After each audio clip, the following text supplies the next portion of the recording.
அன்புக்குரிய சகோதர சகோதரிகள் அனைவருக்கும் கிறிஸ்துவுக்குள்ள அன்பின் வாழ்த்துக்கள். மீண்டுமாக இந்த ஒரு ஸ்டடி நம்ம வந்திருக்கிறோம். 2 கொரிந்தியர் 1ஆம் அதிகாரத்தில் நம்ம நிற்கிறோம். ஸோ போன கிளாஸ் நம்ம பார்த்தோம் வசனம் 14 வரை. அங்கே அப்போஸ்தலனாகிய பவுல் சொல்லக்கூடிய காரியங்கள் நம்ம பார்த்தோம். ஸோ அதனுடைய தொடர்ச்சியாக நம்ம இன்னைக்கு நம்ம பார்க்கலாம். ஸோ அப்போ போன கிளாஸ் நம்ம என்ன பார்த்தோம் ஞாபகம் பார்த்தீங்கன்னா, ஒரு மிக முக்கியமான ஒரு பாடம் தேவனுடைய பிள்ளைகள் என்னன்னா, நம்முடைய அன்றாட வாழ்க்கையில உலக பிரகாரமான விஷயங்களா இருக்கட்டும், உலகத்தின் காரியங்களா இருக்கட்டும், அல்லது சபை சம்பந்தப்பட்ட ஆவிக்குரிய காரியங்களா இருக்கட்டும், நம்ம வாழ்க்கையில கண்டிப்பா நம்ம முடிவுகள் அல்லது திட்டங்கள் சில காரியங்கள் நம்ம பண்ணியிருப்போம்.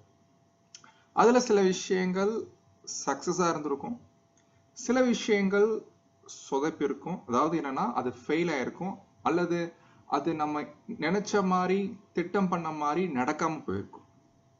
அப்போ இதன் மத்தியில தேவனுடைய பிள்ளைகள் எப்படிப்பட்ட ஒரு நிலைப்பாட்டுல அங்க இருக்கும்? சொல்றாரு, நாங்கள் எந்த சூழ்நிலையிலுமே மாம்சத்துக்கேற்ற ஞானத்தின்படி நாங்கள் நடவாமல்.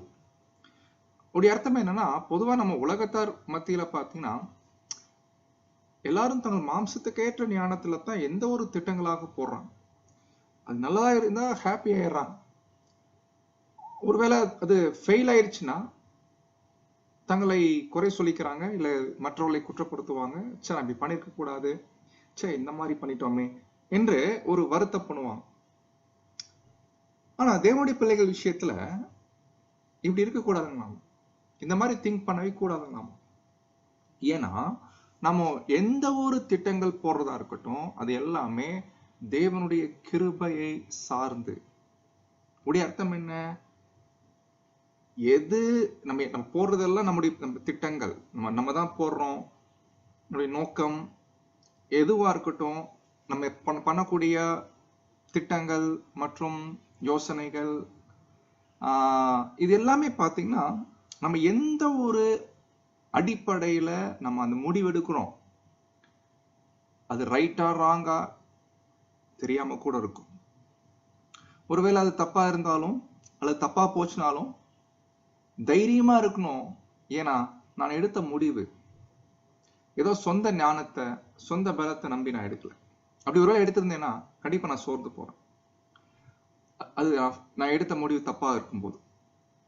ஆனா நான் எடுத்த முடிவு தப்பாவே இருந்துட்டாலும் நான் சோர்ந்து போக மாட்டேன். ஏன்னா நான் இந்த முடிவு எடுக்கும் போது நான் தேவனுடைய கிருபையின் மீது சார்ந்திருந்தேன்.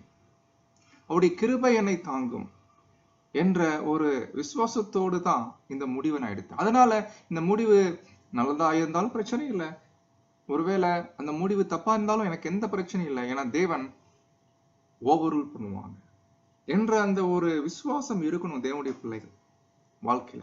கொஞ்சம் நீங்க கண்ணை மூடிட்டு உங்க தனிப்பட்ட வாழ்க்கையில நீங்க என்னென்னலாம் முடிவு எடுத்திருக்கீங்க கடந்த நாட்கள்ல, அதுல எந்தெந்த முடிவுகள் ஃபெயில் ஆயிருக்குது, என்னென்ன விஷயங்கள் நல்லா இருந்திருக்குது, நம்முடைய திட்டங்கள், ஒருவேளை இப்போ ஏதாவது நம்ம லைஃப்ல ஆவிக்குரிய விஷயங்களா இருக்கட்டும், உலக விஷயங்களா இருக்கட்டும், நம்முடைய பிளான்ஸ், நம்முடைய திட்டங்கள் ஏதாவது இருக்குதா? ஸோ எல்லாம் நீங்க என்ன பண்ணணும்னா, இந்த வசனத்தை அடிப்படையா வைத்துக்கொண்டு தேவனுடைய கிருபையை சார்ந்து நாம இருக்கணும். ஸோ அதுதான் இதுல என்ன ஒரு இம்பார்ட்டன்ட், என்ன ஒரு முக்கியத்துவம் இருக்குது என்று நீங்க கேட்டீங்கன்னா, அந்த ஒரு காரியம் தான் நம்ம இன்னைக்கு நம்ம பார்க்க போறோம். அப்போஸ்தலனாகிய பவுல் எதனால இந்த பாயிண்ட் இங்க கொடுக்கிறாரு கேட்டீங்கன்னா, அதுக்கு ஒரு ரீசன் இருக்கு. என்ன ரீசன்னா, ஆக்சுவலி பவுல் கூட ஒரு பிளான் போட்டார். அந்த பிளான் என்னாச்சு தெரியுங்களா? ஃபெயில் ஆயிடுச்சு. இதுதான் விஷயமே. பவுல் ஒரு பிளான் போடுறாரு. பவுல் ஒரு பிளான் போட்டாருன்னா கண்டிப்பா கரெக்டா தான் இருக்கும் இல்லைங்களா? ஒரு அருமையான திட்டமிடுதல் பண்றாரு ஆவிக்குரிய காரியத்துல. ஆனா என்னாச்சு? அந்த பிளான் ஃபெயில் ஆயிருச்சு. இப்படி ஃபெயில் ஆகும்போது கொரிந்து சபையார் என்ன பண்ணிட்டாங்கன்னா, தப்பா புரிஞ்சுக்கிட்டாங்க. எனவே பவுல் அதை என்ன பண்றாருன்னா கிளாரிஃபை பண்றாரு. அந்த கிளாரிபிகேஷன் கொடுக்கறதுக்கு தான் இந்த பாயிண்ட், இந்த 12ஆம் வசனத்துடைய அந்த காரியத்தை சொல்லிட்டு தான் அந்த பாயிண்ட்டுக்கே வர. அதனால அன்பானவர்களே, இந்த 12ஆம் வசனம் நீங்க தயவு செய்து நீங்க ஞாபகம் வச்சுக்கோங்க. யாராவது சகோதரன் சகோதரி உங்ககிட்ட வந்து, பிரதர் நான் இந்த மாதிரி ஒரு முடிவு எடுக்கிறேன் பிரதர், நான் எடுக்கிற முடிவு சரியா தப்பா அப்படின்னு நீங்க கேட்டாங்கன்னா நீங்க இந்த வசனத்தை காணும். உதாரணத்துக்கு,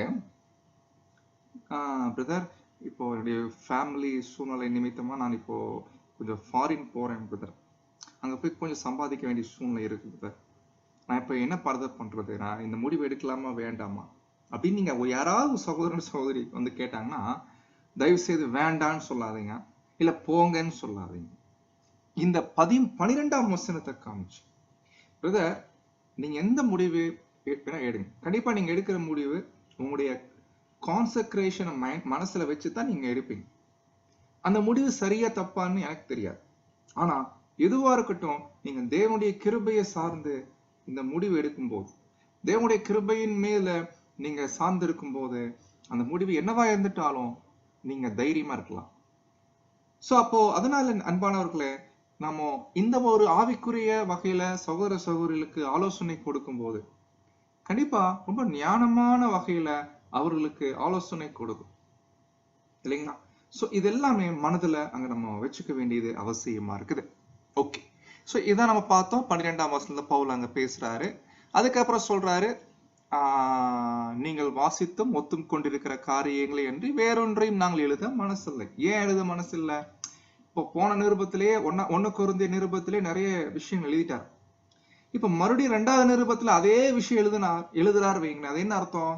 அப்ப போன நிருபத்துக்கு அவங்க சரியா செவி கொடுத்தாங்களா, செவி கொடுக்கலையா, அவங்க கீழ்ப்படிஞ்சாங்களா இல்லையா என்னன்னே தெரியலையே, நிருபம் போயிருக்கு, எந்த அளவுக்கு ரெஸ்பான்ஸ் பண்ணிருக்கிறாங்க எந்த விஷயமே தெரியாம தெரியலையே, பேசாம 2வது நிருபத்துல அதை பத்தி மறுபடியும் ஞாபகப்படுத்தலாம் அப்படின்னு பவுல் எழுதல.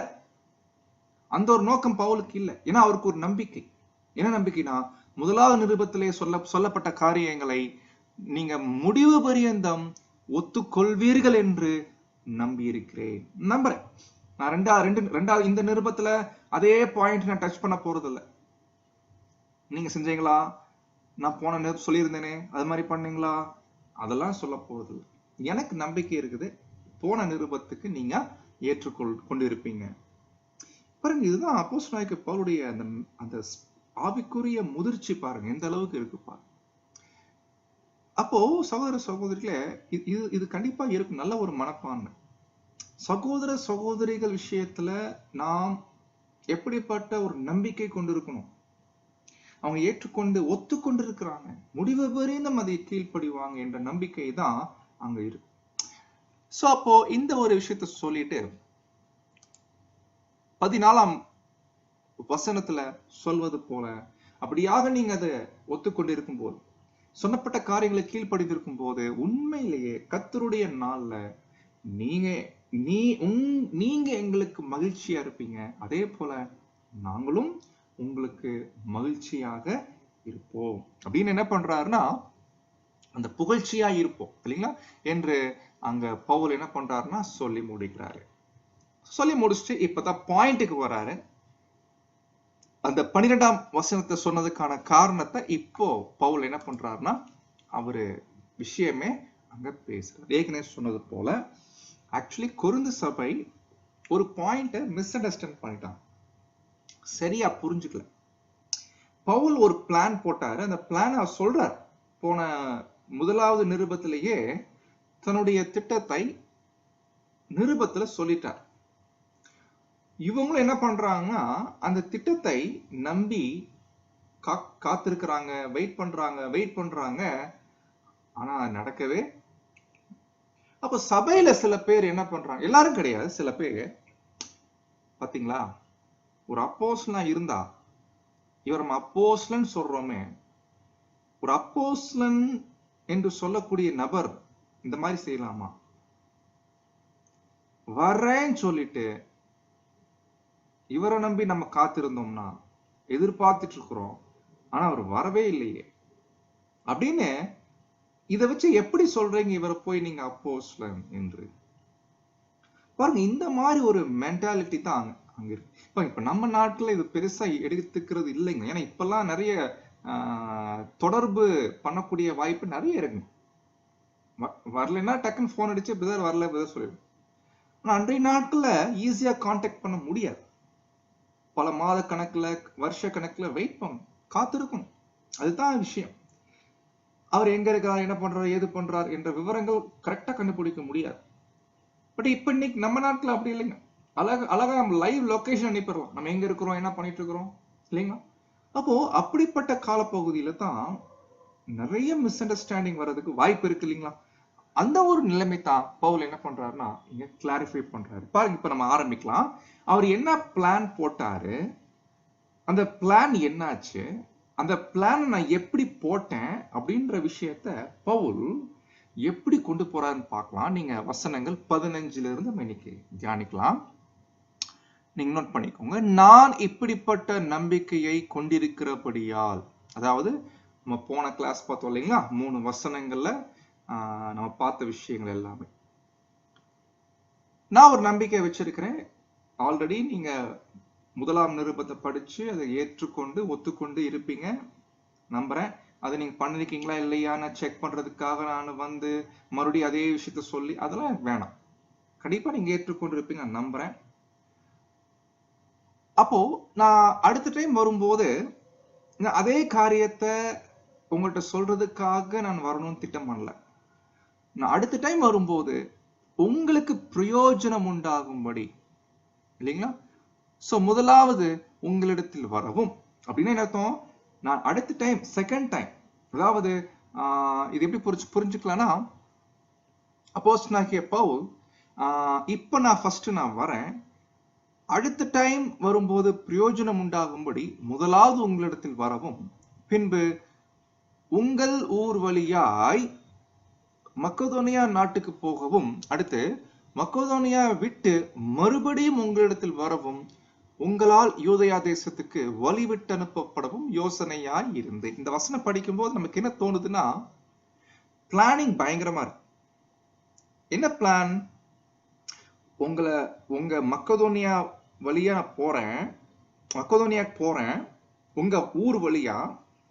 அப்படி மக்கதோனியாக்கு போகும்போது உங்க ஊர் வழியா வந்து உங்களை மீட் பண்ணிட்டு மறுபடியும் மக்கதோனியா போயிட்டு, அதுக்கப்புறம் ரிட்டர்ன் திரும்பி வரும்போது மறுபடியும் உங்ககிட்ட வந்து, அதுக்கப்புறம் நான் யூதயாக்கு போவேன், உங்களால் வழிவிட்டு அனுப்பும்படி ஒரு பிளானிங் என்ன பண்ணிருக்கிறாருன்னு யோசனையாய் இருந்தேன். இதுதாங்க அப்போஸ்தலனாகிய பவுலுடைய அருமையான ஒரு திட்டம்.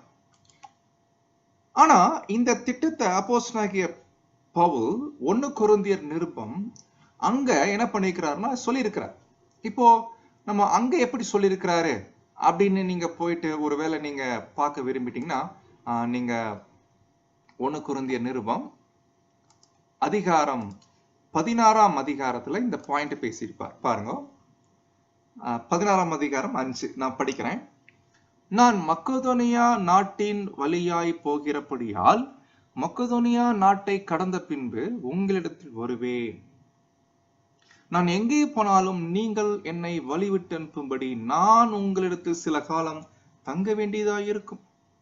ஒருவேளை மழைக்காலம் முடியும் வரைக்கும் இருப்பேன். இப்பொழுது வழி பிரயாணத்திலே உங்களை கண்டு கொள்ள மாட்டேன்.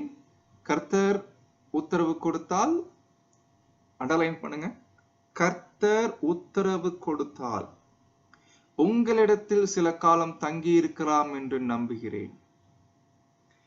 இது வந்து பவுல் 1 கொரிந்தியர்ல பேசின ஒரு பிளான். ஆனா என்ன ஆச்சரியம், அதே பாயிண்ட 2 கொரிந்தியர்ல பேசும்போது இன்னும் விவரமா பேசுறார். கொஞ்சம் வித்தியாசம் இருக்கிற மாதிரி தோணும். ஆனா வித்தியாசம் என்னன்னா, அங்க சொல்லப்பட்ட திட்டத்தை விட இன்னும் கொஞ்சம் தெளிவா சொல்றாரு. ஆக்சுவலி இப்படி இருந்துச்சு பிளான், யோசனை இருந்துச்சு. இந்த பிளான சொல்லிட்டு 17ஆம் வசனத்துல சொல்றாரு, இந்த மாதிரி நான் பிளான் போட்டது வீணாக யோசித்தேனோ. கேட்கிறாரு பாருங்க கேள்வி. பிளான் சொதப்பிருச்சு, ஆக்சுவலி அதான் நடந்த விஷயம். Plan failed. அப்புறம் எதுக்கு நீங்க பிளான போட்டீங்க? அப்போ வீணாக யோசித்தேனோ, நான் சும்மா யோசித்தேன் இந்த மாதிரி பிளான் போட்டேன்னு நினைக்கிறீங்களா? அடுத்து இது ஒரு கேள்வி. ஏன்னா பொதுவா நம்முடைய திட்டங்கள் ஃபெயில் ஆச்சுன்னு வைங்களேன், நம்ம இப்படிதான் சொல்லுவோம், தேவையில்லாம இந்த விஷயத்த பண்ணிட்டேன் பிரதர், தேவையில்லாம முடிவு எடுத்துட்டேன் பிரதர், தேவையில்லாத பிளான் ஆயிடுச்சு பிரதர். ஏன் அந்த பிளான் ஃபெயில் ஆச்சுன்னா இப்படி வேர்டு வரும், தேவையில்லாம, வீணாக. எப்பவுமே தேவனுடைய பிள்ளைங்க அப்படி இருக்கக்கூடாது. நம்முடைய வாழ்க்கையில, அன்றாட வாழ்க்கையில, மாம்சீக வாழ்க்கையா இருக்கட்டும், இல்ல ஆவிக்குரிய சபை சம்பந்தப்பட்ட காரியங்களா இருக்கட்டும், எடுக்கிற முடிவுகள் வீணாக நான் எடுக்கிறேன், அது தேவையில்லாம எடுக்கிறேன்ற மாதிரி சொல்லக்கூடாது. அந்த மாதிரி சொன்னோம்னா நம்ம இன்னமும் சொந்த ஞானத்தை நம்பிட்டு இருக்கோம்னு அர்த்தம். அப்ப தேவனுடைய கிருபையை சார்ந்து இருக்கும் போது அப்படி சொல்ல மாட்டோம். அப்ப கேட்கிறாரு, அப்படி நான் யோசித்தேனா, அடுத்து அல்லதுதான் இன்னொரு பார்வை. ஏன்னா சில பேர் இப்படி கூட பார்க்க ஆரம்பிச்சிட்டான். என்ன சொல்றாங்க, ஆம் ஆம் என்கிறதும் அல்ல அல்ல என்கிறதும், அதாவது எஸ் எஸ் நோ நோ. என்னிடத்தில் இருக்கத்தக்கதாக நான் யோசிக்கிறவர்களை மாம்சத்தின்படி யோசிக்கிறேனா? என்ன அர்த்தம்? என்ன சொல்ல வராரு அப்போஸ்தலனாகிய பவுல் என்ன கேட்டீங்கன்னா, இன்னைக்கு உலகத்துல நிறைய திட்டங்கள் எப்படி போடுவாங்கன்னா எஸ் எஸ் போடுவாங்க. எஸ் எஸ் போட்டுட்டு கடைசியில உலகத்துல என்ன பண்ணுவாங்க தெரியுங்களா, திட்டங்களை நோ நோன்னு சொல்லிடுவாங்க. சில சில சில கேசஸ் பாத்தீங்கன்னா அவங்களுடைய திட்டங்கள் எல்லாமே நோன்னு சொல்லுவாங்க, ஆனா எஸ் ஆக்கிடுவாங்க இல்லைங்களா? அது மாதிரி தேவனுடைய பிள்ளைகள் மத்தியில அப்போஸ்தலனாகிய பவுல் கேட்கிறாரு, என்கிட்ட நான் எஸ் எஸ் சொல்லிட்டு நோ நோன்னு சொல்றதும், நோ நோன்னு சொல்லிட்டு அப்புறம் எஸ் எஸ் சொல்றதும் என்று இருக்கிற மாதிரி நான் மாம்சத்தின்படி யோசிக்கிறேனோ? பாருங்க எப்படி கேட்கிறார் பாருங்க அப்போஸ்தலனாகிய பவுல். அப்போ அந்த 12ஆம் வசனத்தை சரியா புரிஞ்சுக்கிட்டோம்னா, இதெல்லாம் சாதாரண விஷயமா தெரியுது நமக்கு அன்றாட வாழ்க்கையில. ஆனா இது இந்த சின்ன விஷயமா இருந்தாலும் நம்ம வாழ்க்கையில ரொம்ப ஜாக்கிரதையா இருக்கும், தெளிந்த புத்தியில இருக்கும். நிறைய நேரங்கள்ல நம்முடைய அருமையான சகோதர சகோதரிகள் அவங்க வாழ்க்கையில போட்ட திட்டங்கள் சில நேரங்களில் ஃபெயில் ஆகும் போது புலம்ப ஆரம்பிச்சிடறாங்க. அப்ப அந்த மாதிரி நேரத்துல நம்முடைய சகோதர சகோதரிகளுக்கு ஒரு பாயிண்ட் நல்லா கிளியர் பண்ணணும். அன்பான சகோதர சகோதரி, நீங்க இந்த மாதிரி ஒரு பிளான் போட்டீங்க. அப்ப இந்த பிளான் போடும்போது நீங்க என்ன நோக்கத்துல போட்டீங்க, முதல்ல அதை சொல்லணும். அப்ப உங்க நோக்கம் நல்ல நோக்கமா இருக்குது, நீங்க தேவனுக்காக, சத்தியத்துக்காக, சகோதரர்களுக்காகத்தான் இந்த நோக்கமே போட்டீங்க. பட் அந்த விஷயம் என்ன ஆயிடுச்சு, ஃபெயில் ஆயிடுச்சு. அப்ப நீங்க இதுக்காக நீங்க என்ன பண்ணக்கூடாதுன்னா கவலைப்படக்கூடாது. ஏன் தெரியுங்களா? ஏன்? அதுக்கு ஒரு ரீசன் இருக்குது, அதுக்கு ஒரு காரணம் இருக்குது. அது என்னன்றதை நம்ம பார்க்கலாம். அப்ப பவுல் இங்க என்ன பண்றாருன்னா இந்த பாயிண்ட சொல்லிட்டு 17ஆம் வசனத்தை சொல்லிட்டு இப்பதான் சொல்றாரு பாருங்க. 18வது வசனம், நான் உங்களுக்கு சொன்ன வார்த்தை எஸ் நோ அப்படிலாம் கிடையாது. இது வரேன் பிரதர், இல்ல பிரதர் வரல பிரதர், அந்த மாதிரிலாம் இல்லை இல்லைங்களா? நான் உங்களுக்கு சொன்ன வார்த்தை அப்படி இல்லை, அதற்கு உண்மையுள்ள தேவனே சாட்சி. எதுக்கு இங்க தேவனை கொண்டு வராரு கேட்டீங்கன்னா, போன நிருபத்துல ஒரு வார்த்தையை நம்ம பார்த்தோம், கர்த்தர் உத்தரவு கொடுத்தால். அந்த வார்த்தை ரொம்ப முக்கியம். கர்த்தருக்கு சித்தமானால். ஆக்சுவலி 1 கொரிந்தியர்ல பவுல் கிளியரா பேசிட்டாரு, வரேன் தேவன சித்தமா இருந்துச்சுன்னா. அப்ப இவங்க என்ன அண்டர்ஸ்டாண்ட் பண்ணிருக்கணும், பவுல் வரல. பவுல் வரல அப்படின்னா என்ன மீனிங்? ஓ, தேவ சித்தம் இல்ல போல, அவ்வளவுதான். அப்ப எல்லாமே நம்ம என்ன திட்டங்கள் போட்டாலும் அதை மேற்பார்வை ஓவரூல் பண்றவர் யாருன்னா நம்முடைய பிதாவாகி தேவன் என்ற அந்த விசுவாசம் இருக்கணும். அப்ப அந்த பிரதர் சொல்லணும், பிரதர் நீங்க இப்போ ஃபெயில் ஆயிடுச்சு பிளான், நீங்க இந்த திட்டத்தை பண்ணும்போது தேவனை நம்பி தானே பண்ணீங்க, ஆமாங்க பிரதர், நான் பிரேயர்ல வச்சேன், தேவனே முசிதமனால் நீங்க இந்த காரியத்தை வாய்க்க பண்ணுங்க. அப்போ நீங்க தேவன் மேல சார்ந்து இந்த ஜெபத்தை வச்சுட்டு இந்த காரியத்தை நீங்க பண்ணிருக்கும் போது இது ஃபெயில் ஆயிருக்குன்னா நீங்க புரிஞ்சுக்கணும், தேவன் தான் இந்த காரியத்தை தடை பண்ணிட்டாங்க. அதனால நீங்க சோர்ந்து போவேனா, ஏன்னா நீங்க போட்ட திட்டத்தை விட மேலான ஒரு திட்டம் தேவன் வச்சிருப்பார். எனவே தேவன் ஓவரூல் பண்ண வல்லவராக இருக்கிறார். ரோமர்ல படிச்சோம் இல்லைங்களா, சகலமும் நன்மைக்கு ஏதுவாக மாத்துவதற்கு தேவன் வல்லமை உள்ளவராய் இருக்கிறார். அப்போ அன்பான சகோதர சகோதரிகளே, இதுதாங்கோ அப்படிப்பட்ட சகோதர சகோதரி குழம்பி இருக்கக்கூடிய சகோதர சகோதரர்களுக்கு நாம தெளிவுபடுத்தணும். ரொம்ப முக்கியம், நாம முதல்ல தெளிவா இருக்கணும். மற்றவர்களுக்கு தெளிவுபடுத்துறதுக்கு முன்னாடி நம்மளும் ரொம்ப தெளிவா இருக்கும். ஏன்னா நாமளே நிறைய நேரங்கள்ல முறுமுறுக்கவோ சோர்ந்து போவோ சலிப்படையவோ ஆயிடும். ஆனா அப்படிலாம் இல்லைங்க. கொஞ்சம் நீங்க கண்ணை மூடிட்டு உங்க லைஃப பின்னாடி திரும்பி பாரு. பேசாம இந்த முடிவு எடுத்திருக்காம இருக்கலாமோ, இது பண்ணாம இருந்துக்கலாமோ, இல்ல இப்ப ஏன் இப்படி தேவையில்லாம பண்ணிட்டோனோ, இந்த மாதிரி திங்கிங் நிறைய வந்திருக்கு இல்லைங்களா. இனிமேல் இப்படிப்பட்ட திங்கிங் குள்ள என்ன பண்ணாதீங்க, கொண்டு போகாதீங்க. ஏன் தெரியுங்களா, நம்ம யாரு தெரியுங்களா, நாம யாருன்னு இப்ப பவுல் பேச போறோம், நாம என்ன மாதிரி ஜனங்கள்னு பேச போறோம். அதனால இதெல்லாம் உலகத்தார் மத்தியில் அது காணப்படக்கூடிய விஷயம். அவங்களுக்கு எந்த நம்பிக்கை இல்லை, ஏதோ ஒரு வாழ்க்கை வாழ்ந்துட்டு இருக்கிறாங்க.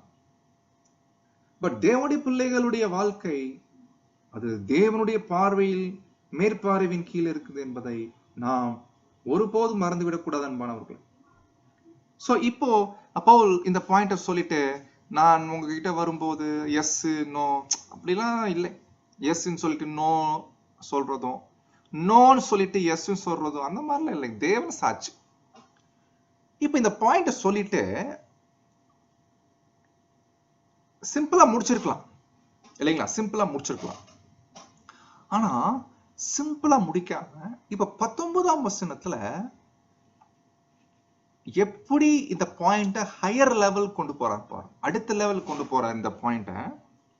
அதாவது என்னாலும் நானா இருக்கட்டும், பிரதர் சில்வான் அவரா இருக்கட்டும், பிரதர் திமோத்தேயு அவரா இருக்கட்டும், நாங்கெல்லாம் உங்களுக்குள்ள பிரசங்கிக்கப்பட்ட தேவனுடைய குமாரனாகிய இயேசு கிறிஸ்து ஆம் அல்ல என்று இராமல் ஆம் என்றே இருக்கிறார். என்ன அர்த்தம்னா, நான் இயேசுவை பத்தி ஆம் சொல்றதும், திமோத்தி இயேசுவை பத்தி இல்லைன்னு சொல்றதெல்லாம் அந்த மாதிரிலாம் கிடையாது.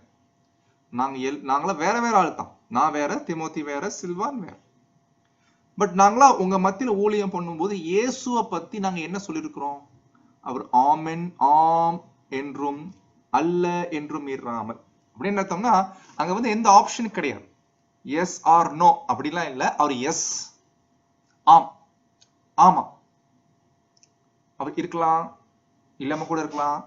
திமோத்தி நீங்க இயேசுவை பார்த்திருக்கீங்களா, இல்ல பிரதர். பவுல் சொல்றாரு இயேசுவை பார்த்திருக்கிறேன்னாரு, அவர் பார்த்திருக்காரு. நீங்க பாத்தீங்களா, இல்ல நான் அவரை பார்த்தது இல்ல. அப்போ இயேசு இருக்கிறாரா, இல்ல பிரதர் அப்படி சொல்லுவாரா திமோத்தேயு? கண்டிப்பா சொல்ல மாட்டார். அப்ப என்னாலும் சில்வானாலும் திமோத்தினாலும் இயேசு கிறிஸ்து ஆம் என்றே பிரசங்கிக்கப்பட்டிருக்கிறார். எஸ் ஆர் நோ அந்த மாதிரி கூட கிடையாது, ஒன்லி எஸ். அடுத்த பாயிண்ட் 20ஆம் வசனம் சொல்றாரு, இது ஹையர் லெவல் கொண்டு போறாரு. இயேசு பத்தி நாங்க பிரசங்கம் பண்ணிருக்கிறோம், எஸ் அவர் எஸ் அவர் இருக்கிறார், உண்மைதான். அது மாத்திரம் இல்லைங்களாமா, 20ஆம் வசனம் ரொம்ப இன்ட்ரெஸ்டிங் வசனம். ரொம்ப ஆச்சரியம் என்னன்னா, இன்னும் இயேசு கிறிஸ்துவை இந்த பூமிக்கு வரல, கரெக்டுங்களா? இந்த பூமிக்கு வரல, அவர் இன்னமும் ரான்சம் கொடுக்கவே இல்லை, இன்னும் 3 வருஷ வாழ்க்கை வாழல, இன்னும் உலகத்துக்காக மறிக்கல, எதுவுமே செய்யல. தேவன் என்ன பண்ணிட்டாரு தெரியுங்களா, இவர் நிமித்தம் இவரை மையமா வச்சுதான் பழைய ஏற்பாட்டு காலத்துல நிறைய ப்ராமிஸ் பண்ணிட்டார். நீங்க படிச்சிருக்கீங்களா? பழைய ஏற்பாட்டு எக்கச்சக்க ப்ராமிஸ். உதாரணத்துக்கு ஆபிரகாம்லாம் நீங்க எடுத்துட்டீங்கன்னா தேவனுடைய ப்ராமிஸ், நான் ப்ராமிஸ் பண்றேன் ஆபிரகாம், நான் ப்ராமிஸ் பண்றேன். ஆனா இந்த ப்ராமிஸ்க்கு பின்னாடி யார் இருக்கிறார் தெரியுமா? இந்த ப்ராமிஸுடைய நிறைவேறுதல், அல்ல இந்த ப்ராமிஸ் எல்லாம் நிறைவேறணும்னா ஒருத்தர் வந்து பாடுபட்டு மறிக்கணும். என்னைக்காவது தேவன் வந்து நான் ப்ராமிஸ் பண்ணேன், இவரை நம்பித்தான் பண்ணேன், நல்லா பண்ணுவார் நினைச்சேன், ஆனா கடைசியில வந்து இவர் பூமிக்கு வந்தாரு, இவர் ஒழுங்கா செய்வாரா என்னன்னு தெரியல, இவரை நம்பித்தான் நிறைய ப்ராமிஸ் எல்லாம் பண்ணிருக்கிறோம் அப்படின்னு தேவன் பண்ணாரா? அந்த மாதிரி தேவன் ப்ராமிஸ் பண்ணிருக்காரானா? அப்படி இல்லைங்களாமா. தேவனுடைய வாக்கு தத்தங்கள் எல்லாம் இயேசு கிறிஸ்துவுக்குள் எஸ் ஆர் நோ இல்ல, நோ கிடையாது, ஈவன் எஸ் ஆர் நோ கூட கிடையாது, ஒன்லி எஸ், ஆம் என்றும் அவருக்குள் அப்படியே ஆகட்டும் ஆமேன் என்றும் இருக்கிறதே. இது ரொம்ப இன்ட்ரெஸ்டிங் பாயிண்ட். அப்போ நம்முடைய பிதாவாகிய தேவன் கூட அவர் போடக்கூடிய திட்டங்கள், வாக்கு தத்தங்கள் எல்லாம் இயேசு கிறிஸ்துவுக்குள் எப்படி இருக்குங்களாமா? ஆம் தான் இருக்குது. இது ரொம்ப மெடிடேட் பண்ண வேண்டிய பாயிண்ட், ரொம்ப தியானிக்க வேண்டிய பாயிண்ட். பாருங்க, இயேசு கிறிஸ்துவுக்குள்ள தேவன் அவர் போட்ட திட்டங்கள், ப்ராமிசஸ் எல்லாமே சொதப்புமோ, காலவாருமோ, தப்பா பட்டோமோ அந்த மாதிரிலாம் இல்லை. எல்லாமே கன்ஃபார்ம் எஸ், அது அப்படித்தான் ஆகும். பாருங்க, எப்படி பவுல் இயேசு கிறிஸ்துவ கொண்டு வந்து எப்படி இயேசு எஸ்ஸா இருக்கிறாரு, அவருக்குள் பண்ணிட்ட எல்லா வாக்கு தத்தங்களும் எஸ். அப்ப இப்படிப்பட்ட ஒரு விஷயத்து, இப்படிப்பட்ட இயேசு கிறிஸ்துவை யாரெல்லாம் ஏற்றுக்கொண்டிருக்கிறாங்களோ தேவன் என்ன பண்ணிட்டார் தெரியுங்களா? யாரெல்லாம் இயேசு கிறிஸ்துவுக்குள் வந்திருக்கிறாங்களோ, யாரெல்லாம் கர்த்தருடைய சரீரத்துல மெம்பரா இருக்கிறாங்களோ, அண்டர்ஸ்டாண்ட் பண்ணிக்கும், ஒரு சகோதரனோ சகோதரியோ கர்த்தருடைய சரீரத்துல ஒரு மெம்பர் ஆயிட்டார்னா அது சாதாரண விஷயம் இல்லை. ஏன்னா உங்களோடு கூட எங்களையும் கிறிஸ்துவுக்குள் ஸ்திரப்படுத்தினா நிலைநிறுத்தி, எஸ்டாப்ளிஷ்மெண்ட். ஒன்ஸ் கர்த்தர் கூடிய கிறிஸ்துவுக்குள் வந்துட்டோம்னா நாம ஸ்திரப்படுத்தப்படுகிறோம், நிலைநிறுத்தப்படுகிறோம். அப்படி நிலைநிறுத்தப்பட்டு நம்மை அபிஷேகம் பண்ணப்படுகிறோம். பண்றவர் யாருன்னா தேவன். தேவன் ஒருத்தர் அபிஷேகம் பண்றாருனா, அல்லது தேவன் ஒரு அபிஷேகத்துக்குள்ள கொண்டு வராருனா, கிறிஸ்துவுக்குள்ளான அபிஷேகத்துக்குள்ள ஒரு சகோதரனை சகோதரிய கொண்டு வராருனா அவர் லைஃப்ல எல்லாமே எஸ். அங்க நோ என்ற விஷயத்துக்கே வாய்ப்பில்லை. அப்போ எப்படி புரிஞ்சுக்கலாம்? நம்ம அது கண்டுபிடிக்கும். அப்போ ஒரு பாயிண்ட் கிளியர், தேவனுடைய பிள்ளைகளா இருக்கக்கூடிய நாம் முதல்ல நம்மளை பத்தி அண்டர்ஸ்டாண்ட் பண்ணிக்கணும். நாம் தேவனால் அபிஷேகத்துக்குள்ள வந்திருக்கிறோம், கிறிஸ்துவுக்குள். அபிஷேகம் மட்டும் இல்லைங்களா, அபிஷேகத்தோட நம்ம என்ன பண்ணிருக்காரு தெரியுங்களா? தேவன் நம்மளைய சீல் பண்ணிருக்கிறார். நம்ம இது ரொம்ப இன்ட்ரெஸ்டிங். சீல்னா என்ன தெரியுங்களா? அந்த காலத்துல சீலிங் பண்றதுன்னு என்ன அர்த்தம்னா, அதாவது சீல்னா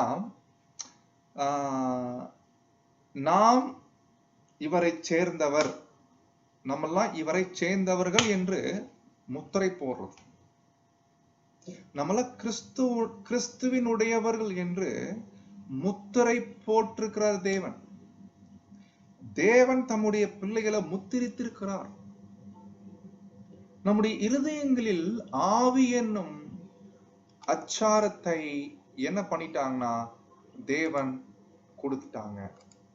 அப்ப பாருங்க அன்பானவர்களே, தேவன் தமது ஆவியினால நம்மை முத்திரித்து நாம் அவருடையவர்கள் என்று முத்திரிக்கப்பட்டு, அதே நேரத்துல ஆவி என்னும் அச்சாரம்.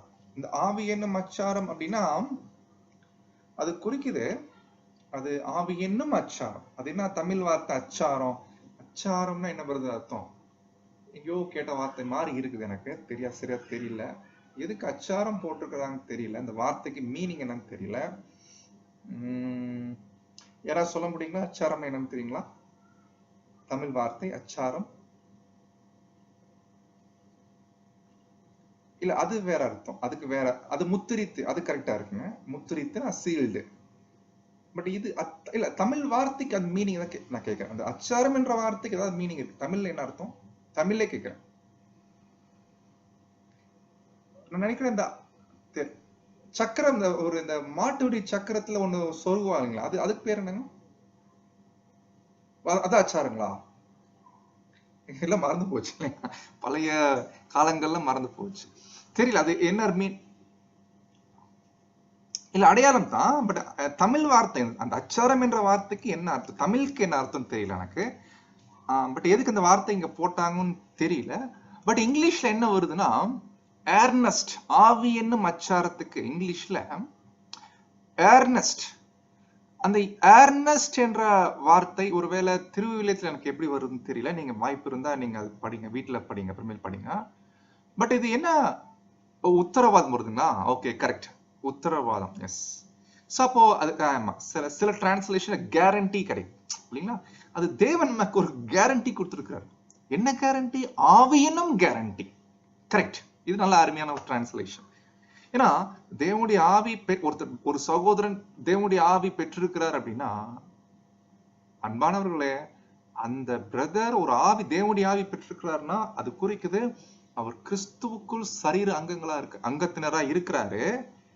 எனவே அவரு பாத்தீங்கன்னா அதுவே ஒரு கேரண்டி. இவர் கர்த்தருடைய சரீரத்துல மெம்பரா இருக்கிறார் என்பதற்கான ஒரு கேரண்டியே பாத்தீங்கன்னா அதுதான். அப்போ தேவன் தம்முடைய ஆவியை நமக்கு கொடுத்து நம்மை முத்திரித்திருக்கிறார். அது என்ன முத்திரித்திருக்கிறார்? நாம் அவரை சேர்ந்தவர்கள், அவருக்குரியவர்கள் என்று நம்மை முத்திரித்திருக்கிறார். என்ன டிரான்ஸ்லேஷன் ரொம்ப அழகா வருது இந்த தெரியல. நீங்க திருவிழியை வச்சுதான் படிச்சு பாருங்க, ரொம்ப இன்ட்ரெஸ்டிங்கா இருக்கும். Set his seal of ownership on us. தேவன் நம்மளைய எப்படி பார்க்கிறார்னா, ஓனர்ஷிப்னா தேவன் தான் நமக்கு ஓனர். நம்மளை நமக்கு சொந்தமாக்கிட்டார் தேவன் நம்மளைய. அதே போல அதுக்கு என்ன கேரண்டினா, அவருடைய ஆவிய நமக்கு அங்க கொடுத்துட்டாங்க.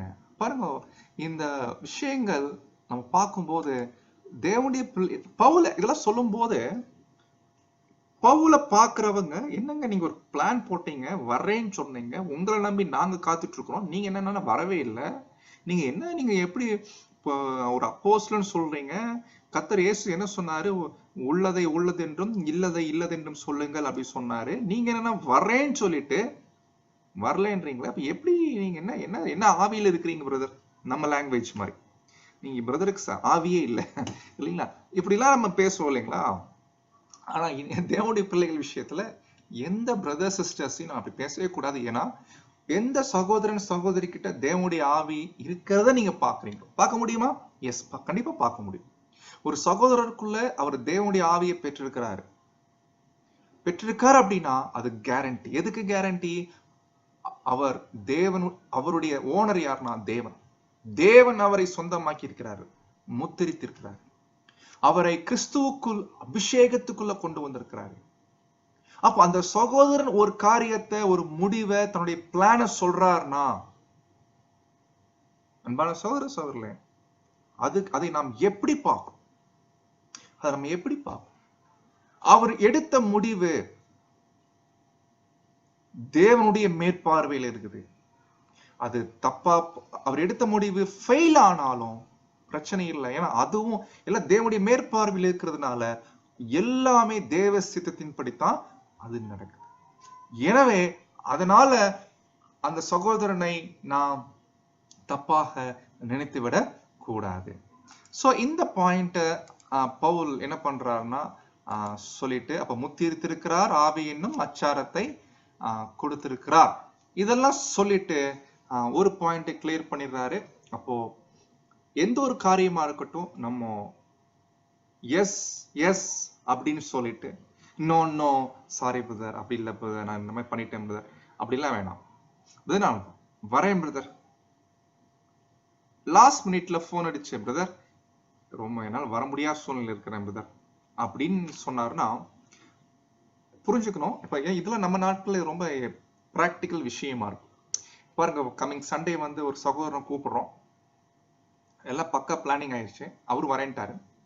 பட் சாட்டர்டே நைட்டு அவரால் வர முடியல. என்ன பண்ண முடியும்? போன் அடிப்பாரு, பிரதர் என்னால வர முடியாத சூழ்நிலைங்க பிரதர்.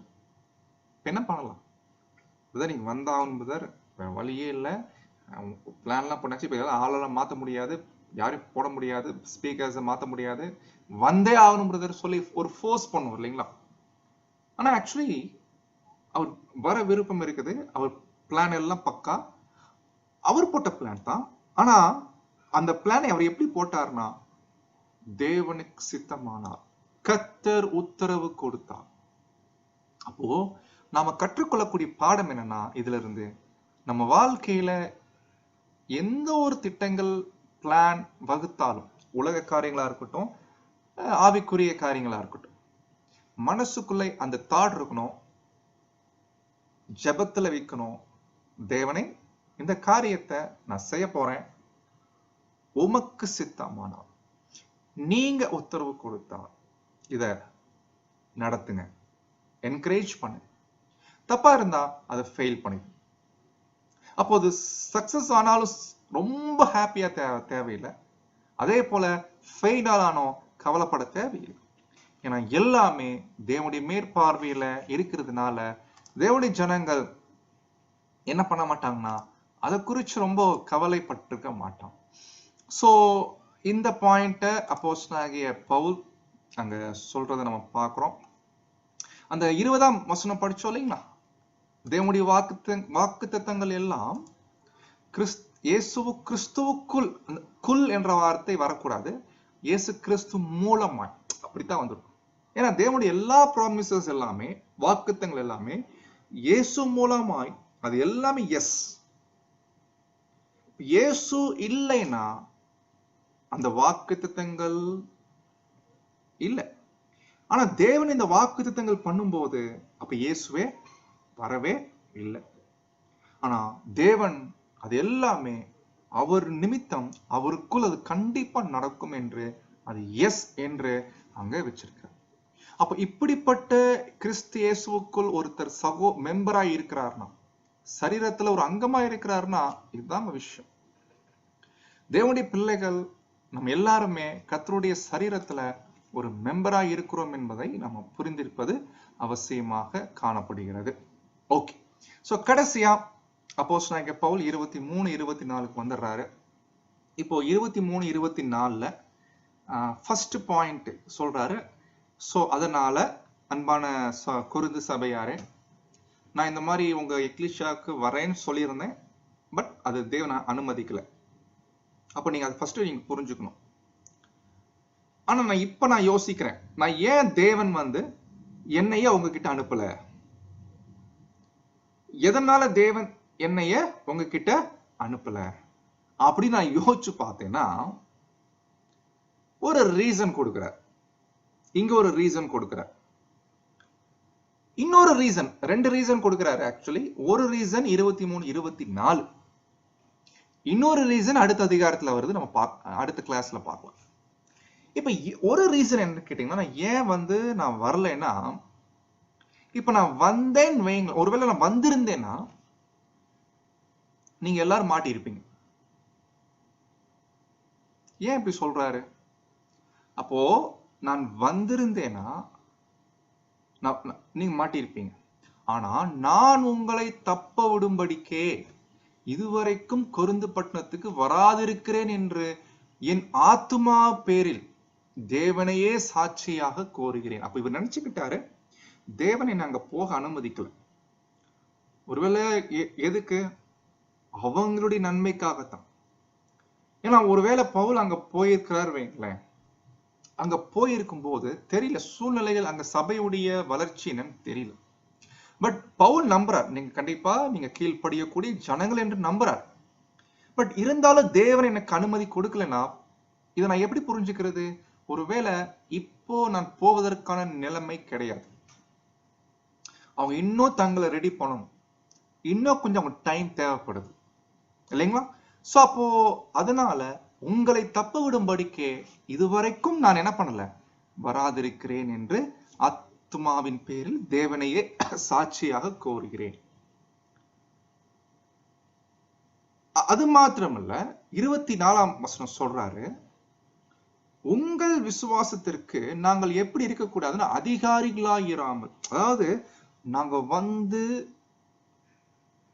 உங்க மேல இப்படி இருக்கணும் அப்படி இருக்கக்கூடாதுன்னு அதிகாரம் பண்ணி நீங்க அந்த காரியத்துக்கு கீழ்ப்படிவதை காட்டிலும், நாங்க வராம இருக்கும் போதே, அங்க இல்லாம இருக்கும் போதே நீங்க கீழ்ப்படியக்கூடிய விசுவாசத்தை ஏற்றுக்கொள்ளக்கூடிய ஜனங்களா இருக்கணும் என்ற ஒரு விஷயம், அதுதான் நாங்க விரும்புறோம். அப்போ நாங்க வந்து உங்கள்கிட்ட அதிகாரம் செய்வது எனக்கு விருப்பம் இல்லை. ஏன்னா பொதுவா இது உண்மைதாங்க. இப்போ ஒரு நம்ம சகோதர சகோதரர் மத்தியிலே பாத்தீங்கன்னா, நம்ம யாருமே ஒரு காரியத்தை சொல்லி ரொம்ப ஃபோர்ஸ் பண்ணக்கூடாது. ஃபோர்ஸ் பண்ணி இதை செய்யுங்க அது செய்யுங்க சொல்லக்கூடாது. ஆரம்ப நாட்கள் ஒரு பிரதர் சொல்லுவார், ஒரு எக்லீஷியால பாத்தீங்கன்னா டீகன்ஸ் இருக்கிறாங்கன்னா, பிரதர் நீங்க டீ சாப்பிட்டு முடிச்சதுக்கு அப்புறம் இந்த பேப்பர் கப்லாம் இருக்கும், அதெல்லாம் எடுத்து நீங்க டஸ்ட்பின்ல போட்டுருங்க. ஒரு டைம் சொல்லி விட்டுட்டார். அதுக்கப்புறம் வார வாரம் வரும்போது அவரு சொல்றதே இல்லை, ஆனா அது டஸ்ட்பின்ல போடாம அப்படியே இருக்கும். இவர் என்னதான் பண்ணுவார் தெரியுங்களா? யார்ட்டையும் போயிட்டு அதிகாரம் பண்ணிட்டு நீங்க ஏன் செய்யறது இல்லை அப்படிலாம் கேட்க மாட்டார். மாறாக என்ன பண்ணுவாருன்னா, வார வாரம் இவர் போய் அந்த கப்பை எடுத்து என்ன பண்ணுவார்னா அவங்க கண்ணு முன்னாடியே எடுத்து போடுவார். அவ்வளவுதான், அது மட்டும் தான் செய்வார் அவர். அப்போ அதை பார்க்கும்போதே அவங்களுக்கு என்ன ஆகும் தெரியுங்களா? ஓ, நம்ம ஏதோ தப்பு பண்ணிட்டோம், நம்ம செய்ய வேண்டிய வேலை பிரதர் பண்ணிட்டு இருக்காரு பாருங்க. அப்போ இதுதான் நல்ல ஒரு மெத்தட். அதிகாரம் பண்ணி அல்ல அதிகாரத்துல ஒரு சகோதர சகோதரிகளை நீங்கள் நடத்துவதை காட்டிலும், அப்படி இல்லாம உங்கள் சந்தோஷத்திற்கு சகாயராய் இருக்கிறோம். அப்ப நாங்கள் வந்து அதிகாரம் பண்ணி நீங்க விசுவாசத்துக்கு வர்றதுக்கு விட, நான் நம்புறோம் நீங்களே உங்களுக்கு ரெடி பண்ணுவீங்க, தொடர்ந்து விசுவாசத்துல நிலை நிற்பீங்க என்பதை நாங்க நம்புறோம் அப்படின்னு என்ன பண்றாருன்னா பவுல் இந்த 24 வரைக்குமே அவரு சொல்றாரு. அப்போ இதனாலதான் நான் வராம இருக்கிறேன் என்று நான் நம்புறேன், தேவன் மேல சாட்சியா வச்சு நம்புறேன் அப்படின்னு பவுல் என்ன பண்றாருன்னா இந்த ஒரு வசன பகுதிகளை அவரு முடிக்கிறாரு. சோ இந்த பாயிண்ட், இதே பாயிண்ட் இன்னொரு டிரான்ஸ்லேஷன் படிக்கிறோம். நாங்கள் உங்கள் விசுவாசத்தை கட்டுப்படுத்துகிறோம் என்று நான் எண்ணவில்லை, நீங்கள் உங்கள் விசுவாசத்தில் பலமாயிருக்கிறீர்கள், உங்கள் மகிழ்ச்சிக்காக உங்களோடு பணிபுரிபவர்களாகவே இருக்கிறோம். அப்போ தேவனுடைய பிள்ளைகள் விஷயத்துல நாமும் ஒருவரை ஒருவர் எப்படி புரிஞ்சு வச்சிருக்கணும், நாம் நம்மளை எந்த அளவுக்கு புரிஞ்சு வச்சிருக்கணும் என்ற பாடத்தை நாம் இன்றைய நாள்ல கற்றுக்கொண்டிருக்கிறோம். சோ அன்பான சகோதர சகோதரி, நீங்க படிச்சது ஒரு தியரி பாடம் தான். பட் அன்றாட வாழ்க்கையில அனுதின வாழ்க்கையில தான் தெரியும் நாம் எந்த அளவுக்கு தேவனை சார்ந்து இருக்கிறோம். அதனால நம்முடைய அனுபவங்களை, இது போன்ற வாழ்க்கையில ஏதாவது அனுபவங்கள் பெற்றிருந்தீங்கன்னா அது நீங்க ஒருவருக்கு ஒருவர் பகிர்ந்து கொள்ளுங்க, ரொம்ப பிரயோஜனமா இருக்கும்.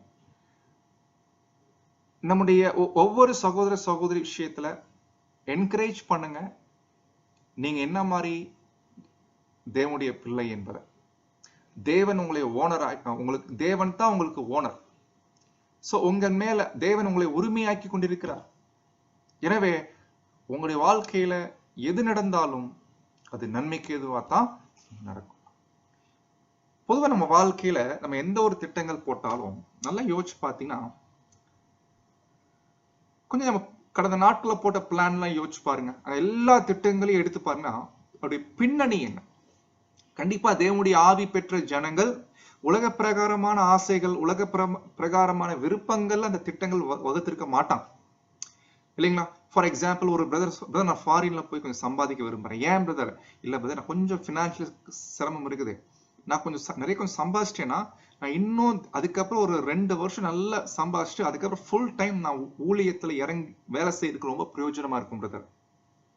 ஒரு நோக்கம் கான்செக்ரேஷன் எப்படி நிறைவேற்றணும், எப்படியாவது நிறைவேற்றணும் என்பதற்காகத்தான் அவருடைய பிளான் இருக்கு. ஆனா என்ன ஆகுது, சம்டைம் அந்த சித்தம், அவங்களுடைய பிளான் ஃபெயில் ஆயிருக்கு. தேவன் வேற ஒரு பிளான் வச்சிருப்பாரு. ஆனா அதனால சோர்ந்து போகக்கூடாது. ஐயோ நான் தப்பா முடிவு எடுத்துட்டேனோ, தப்பா அப்படிலாம் திங்க் பண்ணாதீங்க. நல்ல நோக்கத்துல தான் ஒரு முடிவு எடுத்தீங்க, அந்த முடிவு தப்பு தான். தப்புனா என்ன அர்த்தம்னா அது தேவ சித்தம் அல்ல. அதனால சோர்ந்து போக வேணாம். அதே போலதான் தேவனுடைய பிள்ளைகள் தங்கள் வாழ்க்கையில் எந்த முடிவு எடுத்தாலும், கர்த்தருடைய ஆவி பெற்ற ஜனங்கள் முடிவுகள், எல்லா திட்டங்களுமே நோக்கம் சரியானதா இருக்கும். பட் என்ன, சில நேரங்கள்ல அது ஃபெயில் ஆயிடுது. ஆனா சோர்ந்து போகாம தேவன் எல்லாவற்றையும் மேற்பார்வை பண்றதுனால எந்த ஒரு விஷயங்களா இருக்கட்டும் அது நன்மைக்கு எதுவா தான் இருக்கும். அதே நேரத்துல நம்முடைய சகோதர சகோதரிகளுக்கு நம்ம வாக்குறுதிகள் அல்லது ஏதாவது கொடுக்கும் போது ஒரு வார்த்தை சேர்த்து சொல்லுங்க. பிரதர், தேவன் சித்தமானா வரேன் பிரதர், தேவன் சித்தமானா சேரேன் பிரதர், கர்த்தர் உத்தரவு கொடுத்தால் கண்டிப்பா மீட் பண்ணலாம் பிரதர்.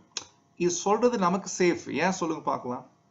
ஒருவேளை கொரிந்து சபை மாதிரி இவர் வேற தரேன்னு சொல்லிட்டு இவர் தராம போயிட்டாரு, வரேன்னு சொல்லிட்டு வராம போயிட்டாரு, இவர் என்ன ஆளு அப்படின்னு நம்ம நினைச்சுக்க வாய்ப்பு இருக்கு இல்லைங்களா? ஸோ அந்த மாதிரி நீங்க புரிஞ்சுக்கணும். பட் இந்த பாயிண்ட் தப்பா எடுத்துக்காதீங்க. அதாவது ஒரு 1000 ரூபாய் கடன் வாங்கிட்டு பிரதர் கர்த்தருக்கு சித்தமானா 1000 ரூபாய் திருப்பி கொடுக்குறேன் பிரதர் அப்படிலாம் சொல்லாதீங்க. இது அந்த கோணம் இல்லை, இது அந்த மாதிரி விஷயங்கள் கிடையாது. ஸோ கரெக்டான டைரக்ஷன்ல இந்த பாயிண்ட்டை சரியா புரிஞ்சுக்கிட்டு நாம் எந்த ஒரு வாக்குறுதிகள் கொடுத்தாலும் தேவனுக்கு சித்தமானால், கர்த்தர் உத்தரவு கொடுத்தால் அப்படி நம்ம பார்க்கணும். ஸோ அதனால நம்மளே ஏதாவது டவுட்டா நீங்க கேட்கலாம். தொடர்ந்து அடுத்த ஒரு ரீசன் இருக்குது, அடுத்த கிளாஸ் பார்க்கலாம். நான் ஏன் உங்க எக்லீஷியாக்கு வராம இருக்கிறேன், ஏன் தேவன் எனக்கு அனுமதிக்கல, அதுக்கு ஒரு காரணத்தை பவுல் அங்க சொல்றாரு. அது அடுத்த கிளாஸ் பார்க்கலாம். தேவன் தாமே காத்துக்கிற செய்வாராக. ஆமென்.